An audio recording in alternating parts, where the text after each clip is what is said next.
Time now for an in-depth look at the market news this afternoon, and for that I'm joined on the line by Dr. Sei-wan, professor of economics at Ewha Womans University. Professor Kim, good afternoon. Thanks for coming on today. Good afternoon, Devin. Well, the big news overnight in the markets was the minutes from last month's Federal Open Markets Committee showing most Fed officials think they could start the so-called tapering of bond purchases this year. Apparently, they see growth and employment recovering sufficiently and progress toward their inflation goal as well. Tell us what came out of the Fed minutes. The U.S. Fed's FOMC minutes gave a huge impact in global financial market yesterday and today. And U.S. Fed's tapering is one of the most important factors that determines the path of global financial markets, because tapering means a higher interest rate and less liquidity in the market. The minutes of FOMC meeting did not show Fed's officials arriving at a consensus about when exactly they should begin the tapering process. Quite a few Fed officials are saying that it is time for Fed to start tapering since U.S. economy is improving quickly. But other central bank people argue that U.S. labor market is not fully recovered from pandemic. So Fed should wait at least until significant signal of recovery. But it is true that overall the mood of the Fed is moving toward tapering. As you say, Professor, the markets have been watching that situation intensely, and news of tapering possibly to come this year is what sent stocks sharply lower on Wall Street. The Dow and the S&P off more than 1%, and the Nasdaq close to that. Take us through the global markets. U.S. stock markets lead in the final hour of trading after minutes from the Federal Reserve last meeting showed officials increasingly in agreement about pulling back on the central bank's asset purchases this year. Stock losses accelerated towards the end of trading session, leaving major indexes around session lows by the time of market closed. Dow Jones Industrial dropped by 1.1%, and Nasdaq also lost by 0.9% yesterday. All European markets and Asian markets also dropped due to U.S. Fed's closer tapering and spreads of Delta variants in the regions. London market dropped by 0.2%, and Shanghai market also dropped by 0.9% today.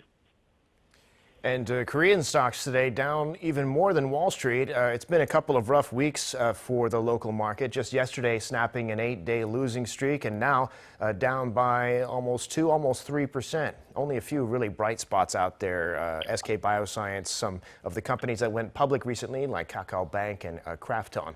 Tell us about the domestic market.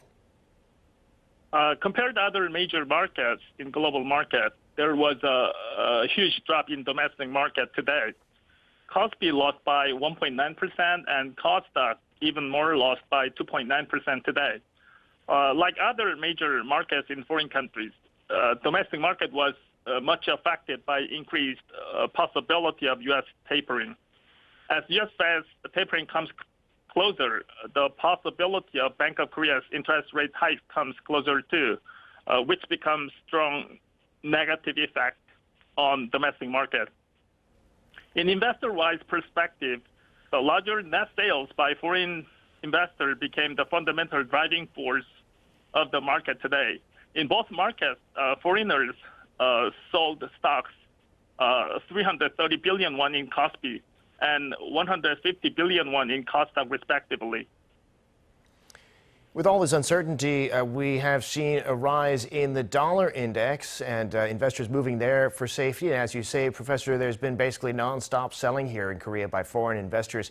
All that to say the exchange rate has risen sharply this week, the Korean won falling against the dollar. What do you see happening with the exchange rate? As you said, Devin, Korean won depreciates quickly these days. $1 exchange rate increased up to 1,176 won per dollar today, which is the highest level or lowest Korean won value since September 2020. Quite a few factors that weaken Korean won is gaining power these days. First, foreign investors sell in domestic stock market lifts up $1 exchange rate. The net sales of foreign investor amounts to 7.5 trillion won over the last 6 trading days. Secondly, U.S. Fed's movements to tapering also strengthens U.S. dollar and weakens Korean won. Lastly, as Taliban takes over Afghanistan, higher geopolitical risk also added a demand for safe asset U.S. dollars. So overall, it looks that foreign exchange rate market would be more volatile until these factors phase out.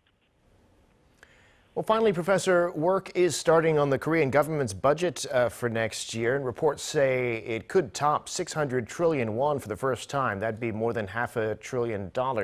It's an increase, but a smaller increase than we saw this year, it seems, because of the issue of fiscal soundness. What can you say about that issue and next year's budget?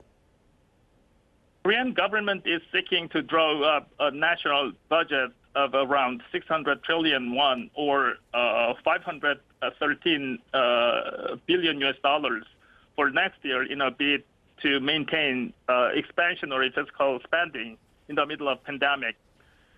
If this budget is confirmed by Congress, it would mark a 7.5% on-year increase from this year's national budget.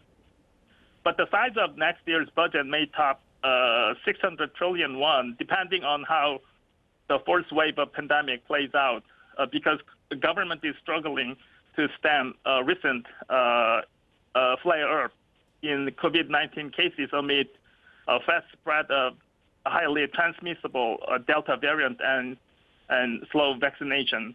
However, as all sovereign rating companies point out, fast increasing government debt is one of the largest risk factors of Korean economy in the future. It looks that government debt to GDP ratio, which is the barometer of fiscal soundness, is expected to exceed 50% next year. So it is time to begin to control government debt size by shrugging off political pressure. Yeah, it'll be interesting to see how that works out as lawmakers work through that budget planning process. Professor, thanks so much for sharing your insights today with us. We always appreciate it. Thank you very much.